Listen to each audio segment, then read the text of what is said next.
Salut à tous, vous êtes bien sur ANS Prod.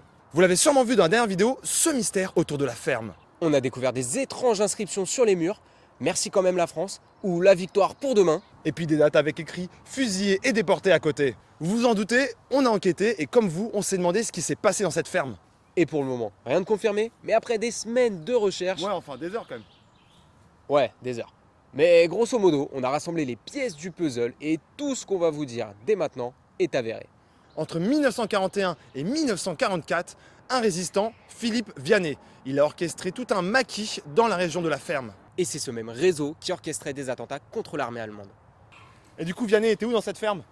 Mais non, mais Vianney, il était pas là, t'as rien compris. Lui, il a fait appel en juin 44, donc juste avant la libération de Paris, à un couple de libraires, Michel Bernstein et Monique Rollin. Ah ouais, ceux qui se sont reconvertis en faussaires et qui ont confectionné plus de 12 000 faux papiers pendant la Seconde Guerre mondiale. Voilà, et ce sont eux qui ont été hébergés dans un château qui possède un domaine où se trouve la ferme qu'on a découverte. Tintin. Et du coup, il s'est passé quoi après? Une perquisition du château par les Allemands. Alors, certains résistants ont été arrêtés, déportés, voire fusillés. D'autres ont eu plus de chance, comme Vianney, Bernstein et Rollin, et ont réussi à fuir. Ce qu'il faut savoir, c'est que ces dates concordent exactement avec les dates et les inscriptions qu'on a pu voir sur les murs de la ferme. Et c'est pour ça que la théorie la plus probable pour nous, c'est que les inscriptions qu'on a trouvées dans la ferme soient l'œuvre de résistants. Ah mais bon, c'est aussi possible que ce soit des gamins qui aient écrit tout ça et qu'on se soit bien fait troller. On a contacté la propriétaire de la ferme et on attend plus d'informations et des confirmations de cette histoire.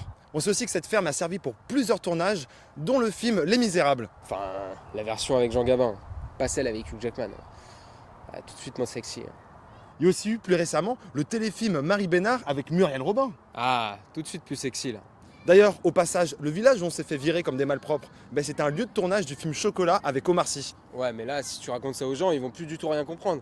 Du coup, on continue ou pas l'exploration? Bien sûr, parce qu'on vous donne rendez-vous très prochainement pour une nouvelle série de reportages. Alors cette fois, accrochez-vous parce qu'on vous emmène dans une ancienne carrière nazie. Et ce qu'il faut savoir, c'est que les explorateurs qu'on a rencontrés là-bas ont refusé totalement d'être filmés.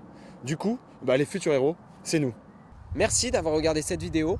On espère qu'on a répondu à quelques questions que vous vous posiez au sujet de cette ferme. On tenait clairement à remercier toutes les personnes qui nous ont suivis depuis le début de ce projet, aux nouveaux abonnés, aux personnes qui ont liké la page Facebook. Aux futurs abonnés aussi. Futurs abonnés, oui, c'est vrai. On espère rapidement vous revoir. On a pas mal de choses à vous montrer. Et c'est tout. Vive la France. Et vive la République.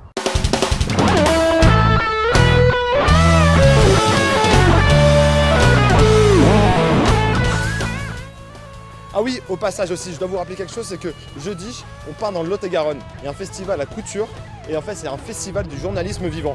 Donc en gros, on va rencontrer différents interlocuteurs qui vont organiser des ateliers. Ces ateliers, c'est autour de la prison ou de la nouvelle manière de se nourrir dans le monde, ou même dans les lieux les plus défavorisés.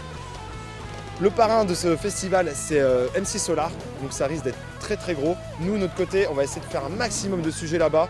On va essayer de mettre pas mal de vidéos et de photos sur les réseaux sociaux, et on va aussi en profiter pour faire des vidéos pour la rentrée. Donc on ne rate rien et on vous attend bientôt sur YouTube. Tchuss.